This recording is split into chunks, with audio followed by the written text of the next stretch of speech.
Assalamualaikum warahmatullahi wabarakatuh. Halo, perkenalkan saya Aisyah Nugraheni dari kelas 21A2 yang akan mempresentasikan hasil review jurnal yang berjudul Nanopartikel Cerdas untuk Aplikasi Penghantaran Obat, Pengembangan Platform Pembawa Nano Serbaguna dalam Bioteknologi dan Pengobatan Nano. Untuk memenuhi nilai ulangan akhir semester 4 mata kuliah Bioteknologi Farmasi. Berikut profil jurnal yang saya review dengan judul asli Smart Nanoparticle for Drug Delivery dengan application development of versatile nano carrier platform in biotechnology and nanomedicine.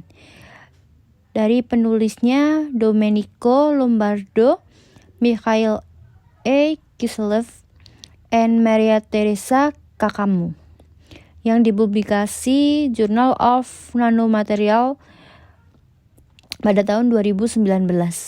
Tujuan dari jurnal ini adalah, jurnal ini memuat latar belakang dan tujuan penulisan jurnal secara rinci dan lengkap, dengan fokus penelitian kepada proses penelitian terhadap sistem penghantaran obat berstruktur nano, memungkinkan pengembangan platform baru untuk transportasi yang efisien dan pelepasan molekul obat yang terkontrol dalam lingkungan mikro yang keras dari jaringan yang sakit dari sistem kehidupan, sehingga menawarkan berbagai platform nano fungsional untuk aplikasi cerdas dalam bioteknologi dan pengobatan nano.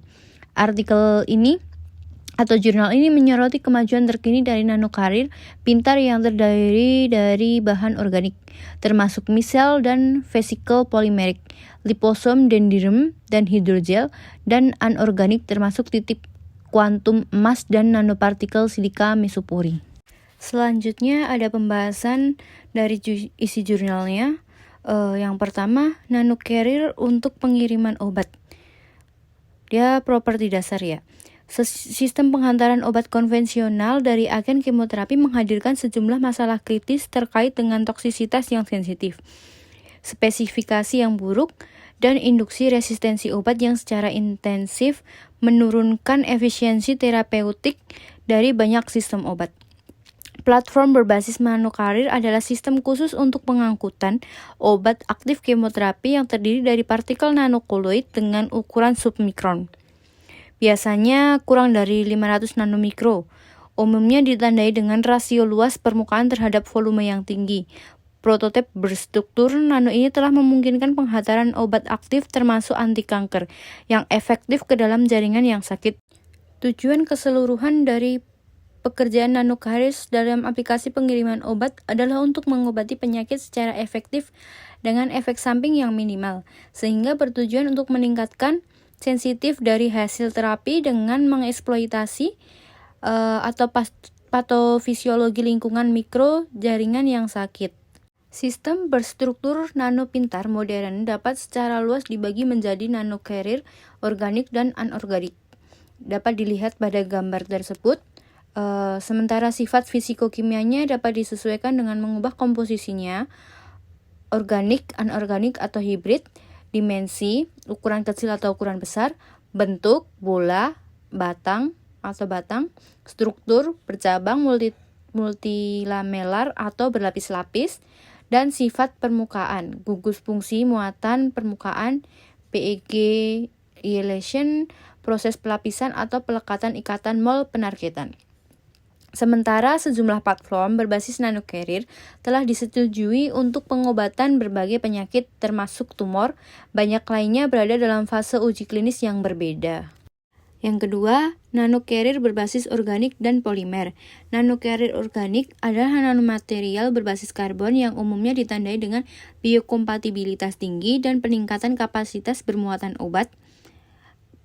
Mereka memungkinkan kontrol serbaguna baik morfologi dan komposisi kimia, sementara stabilitas koloid dan ukurannya yang relatif besar memungkinkan penggabungan dan membawa kombinasi yang luas dari obat yang berbeda antara hidrofilik atau hidrofobik, bergantung pada metode persiapan. Dapat dibagi menjadi dua kategori utama, yaitu struktur nano yang mengeksploitasi proses perakitan sendiri seperti sistem amfifilik dan yang diperoleh dengan metode sintesis spesifik seperti dendrimer, polimer hyperbranch, bahan kimia, gel nano dan tabung nano, karbon, Perlu diperhatikan bahwa generasi baru nanokarir sering dibangun dengan kombinasi yang sesuai dari dua metode yang mengeksploitasi pendekatan supramolekuler. Yang ketiga ada nanopartikel anorganic particle. Bentuknya seperti jarum nano yang khas, sangat menarik karena memungkinkan melintasi membran sel melalui endositosis, disebut sility, penetrasi seperti jarum, sementara CNT dengan ukuran berkisar antara 50 hingga 100 nanomikro mudah ditelan, agregasi, struktur, kemurnian dan distribusi ukuran, serta luas muatan permukaan dan kimia merupakan sifat penting yang mengatur reaktivitas tabung nanokarbon dengan sistem biologis. Karena kemampuan penetrasi selnya karakteristik fisiko-kimia yang unik, muatan obat yang tinggi, stabilitas intrinsik, fleksibilitas struktural, dan fungsionalisasi permukaan yang sesuai CNT mewakili salah satu keluarga nanocarrier yang paling banyak diteliti untuk terapi kanker. Obat anti kanker dapat diengkapsulasi di rongga dalam atau dilekatkan dengan fungsionalisasi kovalen atau non-kovalen ke permukaan CNT. Yang keempat ada formulasi obat nano, pengembangan klinis dan bahan yang disetujui. Dalam beberapa tahun terakhir, peluasan tipologi nanocarrier dan peningkatan kompleksitas partikel dan bahan yang digunakan telah mengilhami eksplorasi untuk sistem nano delivery baru dan menghasilkan berbagai produk serta bahan uji klinis untuk aplikasi bioteknologi dan pengobatan nano. Namun, sebelum otorisasi pre-market nanocarrier tunduk pada serangkaian validasi praklinis dan klinis oleh badan pengatur seperti European Medicines Agency atau EMA dan Food and Drug Administration FDA di Amerika Serikat. Artikel tinjauan baru-baru ini memberikan ringkasan dari berbagai partikel nanomedis terapeutik. Jadi yang terakhir adalah kesimpulan. Jadi pada penelitian ini berfokus pada analisis kemajuan terbaru dari nanocarrier pintar dalam pengembangan platform baru untuk transportasi yang efisien dan pelepasan molekul obat yang terkontrol. Kesimpulannya bahwa tujuan utama dari sistem pengiriman berstruktur nano yang efisien adalah untuk mengurangi dosis obat yang dibutuhkan untuk mencapai efek terapeutik tertentu, sehingga menurunkan biaya dan mengurangi efek samping yang terkait dengan penggunaannya.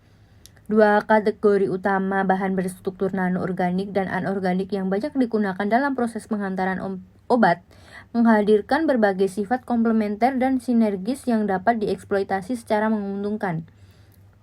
Jadi gini, di satu sisi nanocarrier lunak organik seperti polimer, amfifilik, dan liposom menyajikan sifat yang lebih baik untuk mencocokkan kondisi fisiko-kimia yang ditemui dalam jaringan biologis dan patologis, sehingga memberikan contoh terbaik dari struktur nano biokompatibel. Di sisi lain, partikel nano keras terdiri dari bahan anorganik seperti titik kuantum dan emas dan nanopartikel silika mesopori, mengusulkan fungsi pelengkap untuk diagnosis dan deteksi kondisi patologis dalam jaringan yang sakit. Karena kondisi lingkungan mikro dalam jaringan yang tidak digunakan memiliki dampak yang besar pada efisiensi pengiriman sistem nanocarrier. Untuk pilihan sifat nanocarrier seperti ukuran, bentuk, substrat, bahan, dan bahan kimia permukaan memainkan peran penting dalam desain yang efisien nanocarrier untuk fungsi tertentu. Meskipun berbagai macam nanocarrier pintar telah dikembangkan dalam beberapa tahun terakhir, kompleksitas intrinsik dari lingkungan biologis sangat mempengaruhi fungsionalitas bahan nano dan sering memperumit penggunaan efektivitas untuk perawatan terapeutik.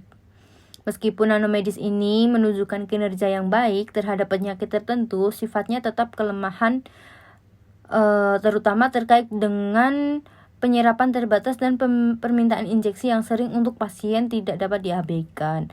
Oleh karena itu, jadi pengetahuan dan pemahaman yang lebih dalam tentang interaksi nyata yang terlibat dalam jaringan yang sakit merupakan dasar untuk pengembangan protokol terapi baru berdasarkan penggunaan nanocarrier cerdas.